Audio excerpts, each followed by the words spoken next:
역대하 16장 1절에서 14절까지 말씀을 살펴보도록 하겠습니다. 지난 35년 동안 평안을 누리던 남유다의 아사는 북이스라엘 바하사의 침공에 하나님을 찾지 않고 아람에게 도움을 청합니다. 이에 아람 왕 베나닷은 바하사와의 조약을 깨고 아사를 돕지만 유다는 그 대가로 아람의 종이 됩니다. 역대기 기자는 아사가 여호와를 찾지 않았음을 거듭 강조하며 하나님을 의지하던 아사가 점차 하나님을 버림으로 그의 신앙이 어떻게 변질되고 어떤 결과를 맞이하게 되는지를 묘사합니다. 1절에서 6절은 아사와 베나닷의 조약입니다. 아사가 왕이 된 지 36년째 되는 해에 이스라엘 왕 바하사가 유다를 치러 올라옵니다. 바하사는 문자적으로 높은 곳이라는 의미를 가진 라마를 건축합니다. 라마는 베냐민 지파에 속한 성읍으로 예루살렘 북쪽 6km 지점에 위치한 전략적인 요충지로 남북 이스라엘에 있는 관문이었습니다. 여로보암이 백성이 다윗 왕조로 돌아갈까봐 두려워했듯이 바하사도 같은 위기의식을 가지고 있었습니다. 더욱이 하나님께서 아사와 함께 하심을 보고 백성이 계속 유다로 몰려들었기에 라마를 요새화하여 그 어느 누구도 유다 아사왕과 왕래하지 못하게 합니다. 바하사는 낮은 신분에서 출발하여 나라의 통치 2년에 모반을 일으켜 성공함으로 북이스라엘 3대 왕으로 즉위하였기에 왕권을 강화하기 위해서는 백성들의 이탈을 막아야 했던 것입니다. 위기의식을 느낀 것은 바하사만이 아니었습니다. 아사도 바하사가 예루살렘까지 침입해 오자 군사적인 위협을 느낍니다.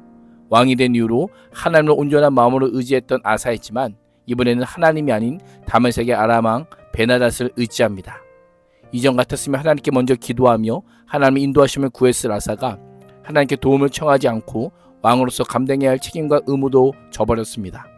하나님을 불신할 뿐 아니라 왕으로서 직무를 유기했습니다. 여호와의 전 창고와 왕실 창고의 모든 은과 금을 모아 베나닷에게 종을 바치며 도움을 요청합니다.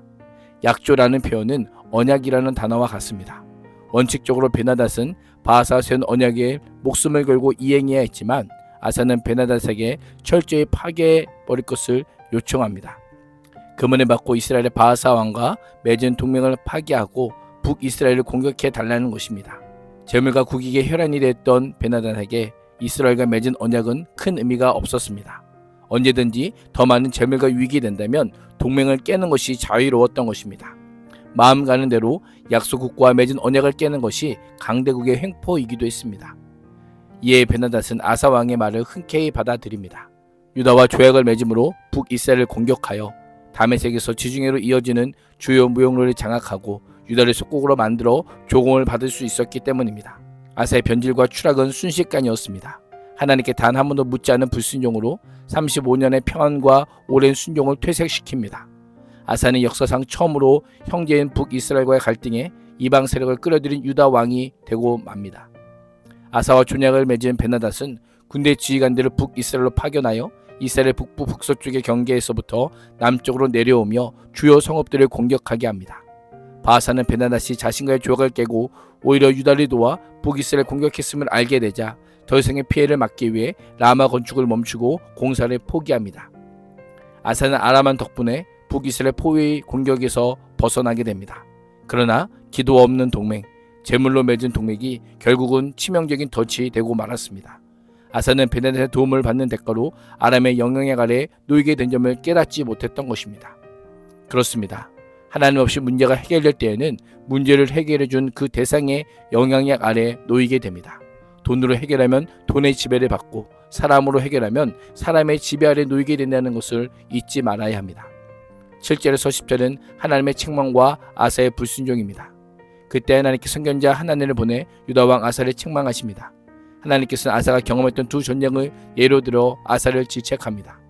하나님을 의지했을 때 구스와 룹사람의 군대를 물리쳤던 기억을 상기시킵니다. 여호와를 의지하였을 때 여호와께서 그들을 왕의 손에 넘기지 않았습니까? 왜 하나님을 의지하지 않고 망령된 행동을 했느냐라고 지적합니다. 아사왕이 하나님을 의지했다면 이스라엘 왕 바하사에게뿐만 아니라 아람 왕 베나닷에게까지도 승리를 거두었을 것이라는 아쉬움을 드러냅니다. 9절에서 선견자 하나니는 온 땅을 두루 감찰하시는 여호와의 눈에 아사의 행동을 어리석었음을 책망합니다. 여호와 하나님은 영이시지만 인간의 일을 돕기 위해 하나님의 인간 같은 모습으로 묘사한 것입니다. 전심으로라고 하는 표현은 완전한 마음을 가리킵니다.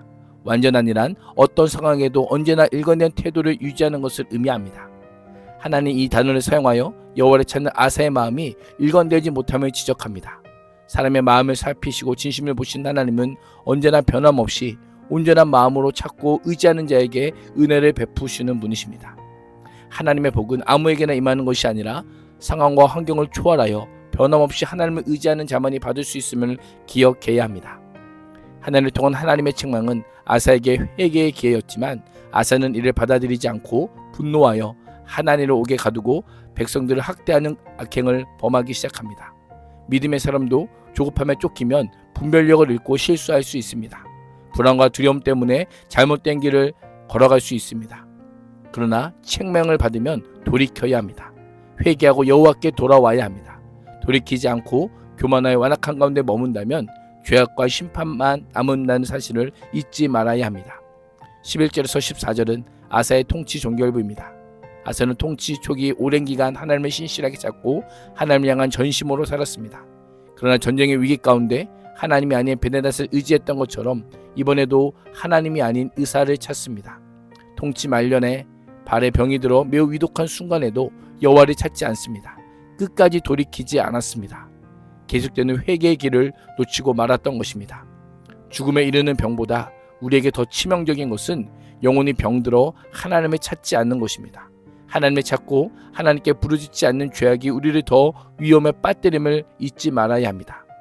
아사가 하나님을 찾고 하나님께 부르짖었을 때 누렸던 평안과 안식은 더 이상 주어지지 않았습니다. 결국 아사왕 발병 2년 만에 죽음을 맞이하고 다윗성에 안장되었습니다.